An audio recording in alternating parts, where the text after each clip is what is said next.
God is your doorkeeper. People can't keep you from your purpose. Obstacles can't stop what God has ordained for you. You may feel like you're behind a closed door. In your health, you can't seem to get well. In your career, you're working hard but not getting ahead. In a relationship, things keep falling through. Stay encouraged. Those closed doors are not permanent. The enemy doesn't control your doors. People don't control your doors. Fear, addiction, depression don't control your doors. The Most High God is your doorkeeper. He controls what opens and what closes. Now I believe you're about to see some doors that have been closed for a long time suddenly open. You can't explain it. You didn't see it coming, but suddenly your health improves. Suddenly you meet the right person. Suddenly your career takes off. What happened? The doorkeeper stepped in. Get ready for some open doors. Let me give you just a few tips on time management essentials. First of all, you run the day or it runs you. It's not that difficult to get something started, and you run it for a while, and after a while it starts running you. That's part of the challenge. Next, the time you've already committed to labor is enough time. If you're working already 8-10 hours a day, that's about it. You just can't work much more than that.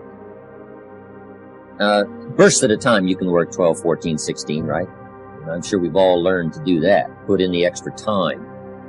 But after a while, you pretty well have to put your life in balance, or your health is in jeopardy, and your heart's in jeopardy. Your blood pressure is in jeopardy. A lot of things, if you don't stay in balance. So you don't have to put in any more hours, probably. All you have to do is just make better use of the hours. A cliche we've all heard. It's not the hours you put in, it's what you put in the hours that counts. Now also, you need a written set of goals, time management essential. Priorities. Good plan for the next 10 years especially. Some of the things you want to accomplish. Let our dreams pull us through. Our objectives sustain us, get us up early, keep us up late. All right, drive us to do the disciplines, read the books, take the classes, study, whatever's necessary. And a constant review of your goals, because that's how you determine how to use your time, whatever priorities you're going for. Then you need a plan to achieve your goals. And game plans, laying out 6 months, laying out a year. When you do business internationally, several corporations, we just formed our first Australian corporation. You just got to have game plans to lay all this stuff out. Otherwise, it just doesn't get done. Things get missed. Taxes don't get paid. The details don't get taken care of. You've got to learn to think on paper. And if there's one thing under time management we can get across that's major, that one is it. One of the things that we know about life is that it is always changing. Sometimes you're up, sometimes you're down. Sometimes things go real well, and sometimes they don't. Sometimes you're happy, and sometimes you're sad. Now that's that thing called life. And when we begin to understand and know that, accepting that reality that we will never ever have things just on an even keel all the time. That you're going to have some ups and you're going to have some downs. But during those down moments, that's where the growth takes place. That's where the work is. Anybody can feel good when they have their health, their bills are paid, they have happy relationships, the children are acting normal. Anybody can be positive then. Anybody can have a larger vision then. Anybody can have faith under those kinds of circumstances. See, but the real challenge of growth, mentally, emotionally, and spiritually, comes when you get knocked down. You've got to keep your mind concentrated. Next time management essential is learn to say no. Boy, it's easy to overload your calendar, get yourself into all kinds of time management problems simply because you didn't have the strength to say no when you should have said no. It's much more difficult to say no and then try to get out of it later, call back, make the arrangements, go through the whole embarrassment. Better to say no than to say yes and have to back out. Ron Reynolds has a good phrase, says, don't let your mouth overload your back. Life is hard. See, for every time you have a plan, a dream, an aspiration, or a goal, do you know what happens every time you have one of those? This thing comes along called life. It happens to everybody. Life has disappointment. It's got peaks and valleys. You're going to lose somebody you care about one day. That's a valley. Somebody going to close the plant you thought was going to stay open so you can retire. That's a valley. Somebody going to fire you for an unjust cause. That's a valley. The people who got your credit card going to sell their company, going to sell their business to another credit card company. Your 18% go up to 26%. You don't even know why now. Your minimum didn't change because it's life. You can stop thinking that life finna be easy, because I got news for you, it ain't. I suggest to you, if you want to become diamond, write down 5 reasons of why it is worth it for you to become a diamond, to experience that level of achievement. What is it that will give you the drive? What is it that will ignite the courage in you to get up and come back again and again and again? How is it that you would be able, what reasons that can tap into that deep down feeling that goes to your gut, that no matter how many times you'll get knocked down, that you're coming back? And during those moments when it's hard, not only must you have patience and engage in consistent action, but you must turn to a power greater than yourself and just say, Lord, whatever I face today together, you and I can handle it. And I know some way and somehow you'll make a way for me. But here's what the great law says. It does not say if you need, you will reap. That's not what it says. Someone says, well, I really need to reap. Then you must learn the basic law. And without education, see, you'll be left behind. Here's what it says. In order to reap, you must plant. Guess who deserves to reap? Those who plant. So, could I deserve something unique and valuable? Yes, if you understand the law, if you understand how it works in your own self-interest. We must plant. We must give to the soil. We must turn it loose. We must let it do its work. We must have patience, take care of it. Now we deserve to reap. If you need, you must plant. Next, if you need to find, in your own self-interest, if you need to find, here's what it says. You must search to find. Finding is reserved for those that search. They're the ones that deserve it. Somebody who says, well, this person really needs to find a good idea, then they must go searching. Good ideas are like mining for gold. You've got to develop the mental machinery to go look, go sifting, go searching, go looking. And if you search, what? You will find the promise is there for everyone in their own self-interest. You'll find all you need to find.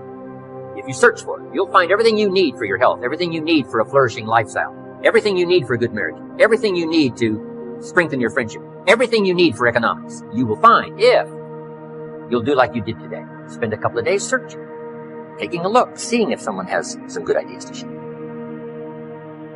All things are conditional. God says, I'm an amateur on God. God says, if you'll move toward me, I will move toward you. It's always conditional. Which could also be translated, God says, you don't move, I don't move. You say, well, that's arbitrary. Well, when you're God, you can set it up. Remember, your planet, you can rearrange all this. Change it all. But on this one, here's what's interesting. What you move toward tends to move toward you. If you move toward education, education starts to seek you out. This is one of the unique positive uses. Whatever you move toward moves toward you. If you move toward progress, progress seems to want to now embrace you, move towards you. All life seems to wish to reward its benefactor. If you become the benefactor, you'll receive these incredible rewards. If you're the benefactor to the garden, flowers seem to bloom and say, look at me, look how bright and beautiful I am because you took care of me. I wish to reward you by being beautiful, lovely, spectacular. Your own children, you become their benefactor. They want to reward you with their progress. I taught my daughters how to swim. My daughters would say, and to dive. My daughters would say, Daddy, watch. Look, watch. Look what you've created here. I mean, you've spent the time with me and, when it didn't go well, now look at me. This is the payoff. Watch me dive. I was their benefactor. Now all life wishes to respond to the benefactor. Those who give their time, give their effort, give their patience, give their ideas, the benefit of their experience. Now, whatever has benefited from that wishes to respond. The crop wishes to grow. The child wishes to show you how much progress they've made. That is so exciting. Otherwise, the wisdom is wasted. Otherwise, the emotion soon passes. Unless you put it into a disciplined activity. Capture. Discipline is called how to capture the emotion and how to capture the wisdom and translate it into equity. Disciplines. See, if you're going to put in a day, just put in the whole day. And if you're going to take some time off, take it all off. Or take the whole day off. If you're going to work a day, work a good, long, hard day. If you're going to play all day. Either work all day or play all day. Because guess what? If you're going to knock off at 3 and go play, guess what you're thinking about all morning? Right? Knocking off at 3 o'clock. I mean, it just, it's one of those things. It's hard to zero in, on something and make it productive if you're making plans to do something else. Now, part of this depends on what you do and depends on your work schedule and the job you have and the business you have, right? I understand that. Everything we're talking about these 2 days needs to be altered and monitored and worked around to fit your particular situation. I understand that. I have a builder friend of mine up in San Jose. His name is Peter Paulson. Peter's got it down pat. Peter works a week and takes off a week. That's the way he's got it arranged. He's a builder. Now, it's kind of clever, though. See, he works 5 days, takes off 9. That's a little... He says work a week, take off a week, yeah, but it's really 5 and 9. Because it's 5, and then it's a weekend, and 5 days, and another weekend, right? So, but what Peter does, the 5 days he puts in, he works, 14, 16 hours, almost around the clock, keeps 2 or 3 secretaries going, gives all the orders, the accountants, the superintendents, the builders, the whole thing, gets it all arranged, and works around the clock for 5 days, and then takes off. Now, you might not have the luxury of being able to do it that way, but just work on this. When you work, when you play. Okay, the next time management essential is analyze how you are, and then either compensate for it or change. Sometimes you can remain how you are if you just make other arrangements. My staff discovered I'm a poor courier. They said, Mr. Rohn, here's a check for Jerry Haynes. You're going to be up north, right, in the next couple of days? I say, yeah, no problem. Give it to me. I'll see that he gets it. Guess when I next hear about that check?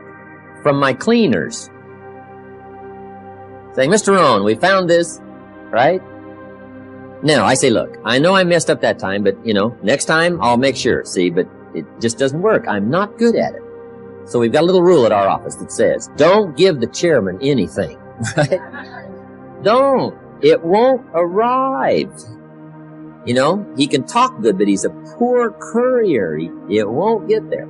So you just got to analyze how you are and then make the compensations for it. Now, you can promise to change all you want, right? But if you're not going to, then make the other arrangements. I finally got somebody to help take care of reading financial statements and taking care of, a lot of corporate business and matters that I promised I would do myself, but I just never did get it done. And it used to be terribly costly to me for IRS, taxes, unbelievable. But I finally got somebody to take care of that. So if you're not going to change, if you're not going to do it, even though you promise yourself year after year, just then make arrangements to see that it gets done. So analyze how you are.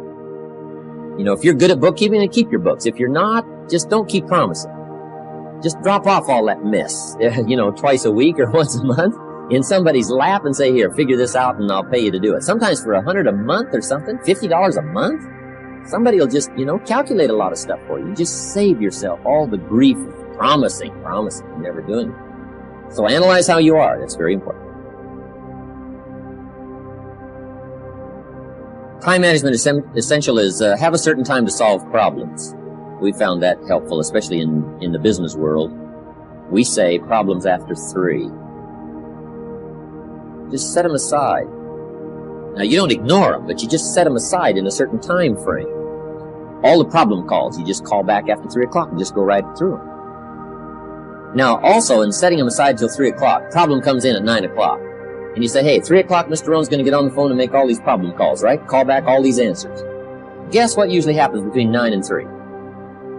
Somebody calls back and says, hey, tell him not to call. We've already got it worked out. But see, if you take that call when it comes, sure enough, now you got to spend time. We learn in sales training.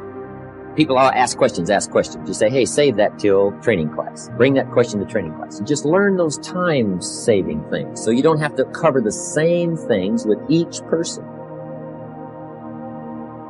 Next time management essential is be more alert. Part of the alertness is not only what's going on, but also be alert to looking at all your present procedures. You may have some old outdated procedures, stuff you've been doing for 5 years, and it's taken 10 hours instead of 1. Right? You could put it on a computer or something. You could just, go through, because it's easy to just accumulate a lot of wasted time, wasted motion by not, updating all of your stuff. You don't have to use the old, you don't have to use that anymore, right? The old, calculators. You've got the neat, easy stuff, right? Just go through it. Make sure you're not bogged down with some old, antiquated stuff that's wasting a lot of time. And then be more alert. Take a look at what's going around you. Say, hey, I've been going from here to there and it's taking too much time. In sales management, we teach, don't go across town until you've gone across the street. Have they heard your story across the street? Guys, I got this hot prospect 40 miles away. It just probably isn't worth the time. It's too far. The span of distance is too long. Just shorten up the span.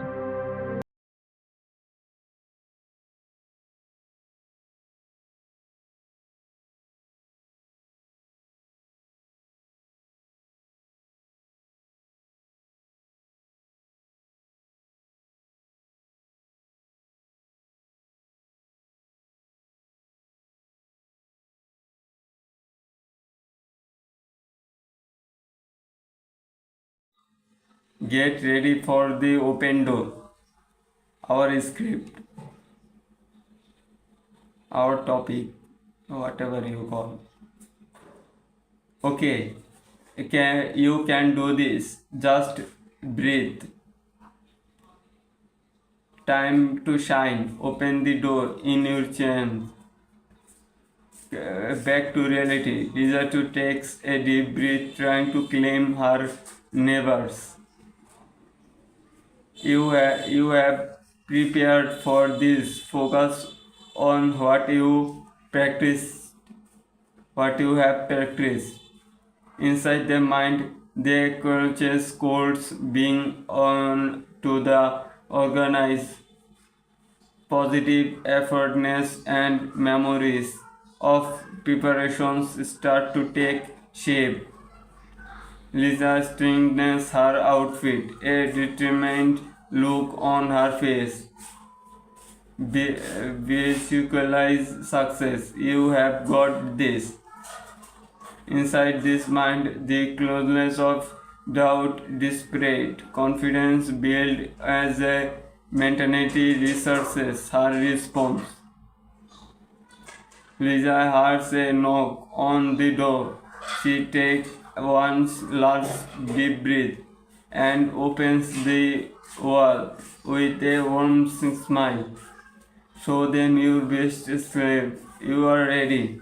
Inside the mind, a spotlight shines on the confident version of Lisa, ready to injury. Gets the interviewer shaking hand too confidently. This is your moment. Own it. Obstacles and chairs fills the shape as Lisa navigates through the interview question with pace. The interview programs smoothly. Gratitude and responsibility respect her preparedness and